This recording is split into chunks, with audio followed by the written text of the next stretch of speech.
Dicuekin warga di pasar Solo, potret nyata kekalahan Anies.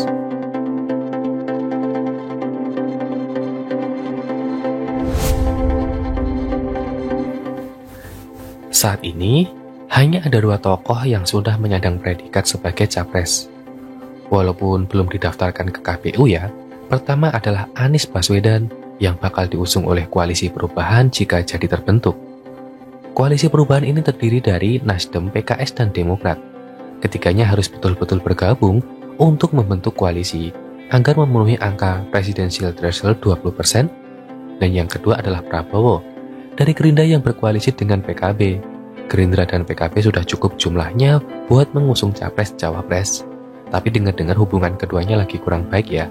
Walaupun demikian, Gerindra ini saya kira masih cair untuk bergabung dengan partai lain yang pasti nggak akan gabung ke Koalisi Perubahan. Di antara kedua bakal capres itu, Anies menjadi bakal capres yang paling sibuk dan rempong se-Indonesia. Padahal saat ini hanya dia sendiri yang keliling-keliling safari politik ke berbagai daerah. Memangnya ada capres lain yang begitu? Kan nggak ada. Prabowo kan kerja. Begitu juga nama-nama lain yang ada dalam survei capres. Nggak ada yang menggelar safari politik sama Anies. Anies memang harus kerja keras mempertahankan eksistensinya di depan publik. Masalahnya, prestasi dan kinerja Anies sangat minim. Bahkan Stadion Jis yang dulu jadi simbol hasil kerja Anies di Jakarta, sekarang malah berkurang dikaitkan dengan Anies. Formula E sih masih, tapi malah jadi rekam jejak yang buruk. Dan masih dalam perdebatan soal dugaan kerugian dan korupsi. Selain itu apa? Warga Jakarta sudah punya gubernur baru, Heru Budi, yang selalu menggebrak dengan mengerjakan apa-apa yang tidak dikerjakan Anies dulu. Rugi lagi buat Anies. Makanya, Anies ini safari politiknya tak digelar di Jakarta karena dia harus saingan dengan Heru Budi. Berat tuh. Safari politik Anies ini digelar di daerah-daerah tertentu sesuai dengan strategi yang dinilai paling paten ya. Yakni daerah di mana di sana ada kekuatan partai pendukung dan dulu di Pilpres 2019 menjadi daerah di mana pasangan Jokowi Ma'ruf Amin menderita kekalahan. Seperti Aceh, Sumatera Barat, Riau, Jawa Barat, dan Sulawesi Selatan. Kalau di Medan, Sumatera Utara, dulu pasangan Jokowi Amin hanya menang tipis. Saya kira di Medan itu kemungkinan besar basis Nasdem cukup besar, sehingga bisa menggalang massa untuk menyambut Anies. Jadi daerah-daerah tersebut dipilih agar sambutan massa terhadap Anies di sana bisa terlihat besar dan heboh. Ini memang strategi pencitraan, agar Anies terlihat punya banyak massa, padahal itu memang para relawannya yang dikerahkan. Dan memang ada mayoritas penolakan Jokowi di sana. Kalau seperti di Bali kan enggak, Anies ke Bali itu bukan bagian dari safari politik. Itu lebih ke pencitraan untuk menaikkan levelnya ke tingkat internasional. Belaga ikut rame-rame KTT G20, padahal hanya di acara sampingan.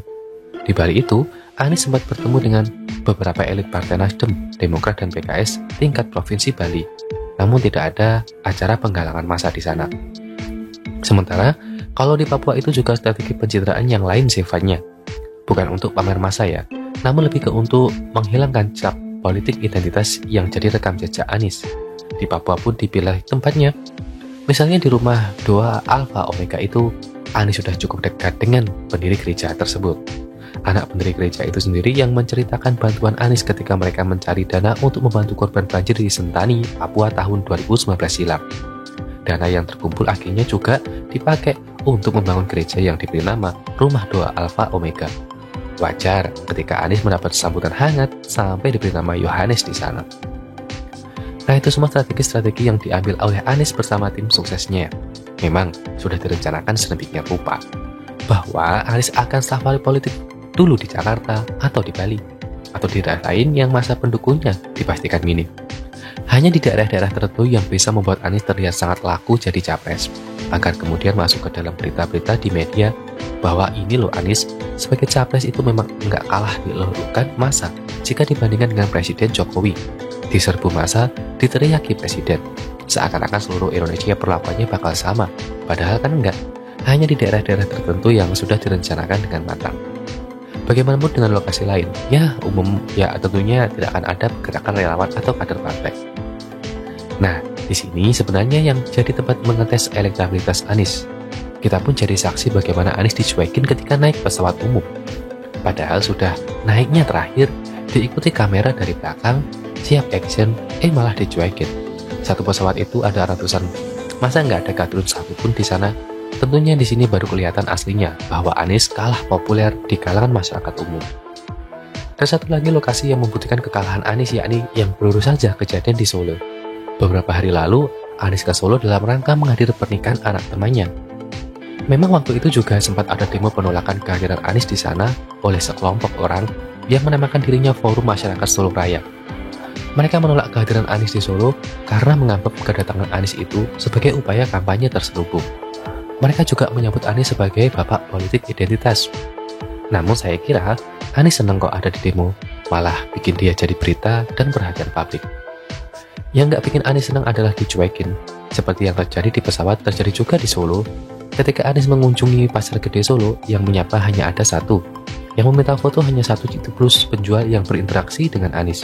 Yang lain cuek, nggak peduli sama Anies. Nggak ada yang mengeluh-ngeluhkan sambil meneriaki Anies Presiden. Masing-masing warga terlihat cuek dengan urusan masing-masing, bahkan ada yang tidak mau melihat ke arah Anies. Nggak enak bener itu ya. Lalu bocor juga video yang katanya di sebuah hotel di Solo, di mana Anies juga tidak dikejar-kejar massa, malah dia yang foto-foto sendiri. Itu ya potret sebenarnya penerimaan masyarakat terhadap Anies. Seperti halnya di Jakarta, bahkan ketika Anies dulu masih menjabat sebagai gubernur, beberapa kali terekam cueknya warga terhadap kehadiran Anies di jalan, di jembatan, di KRL. Itu kenyataan. Pahit sangat. Berat buat Anies untuk membalikkan penerimaan masyarakat. Coba para kadrun ikut bantuin gimana caranya supaya Anies jangan sampai dicuekin lagi. Masa kalah sama menteri-menteri Jokowi? Kura-kura emang juara.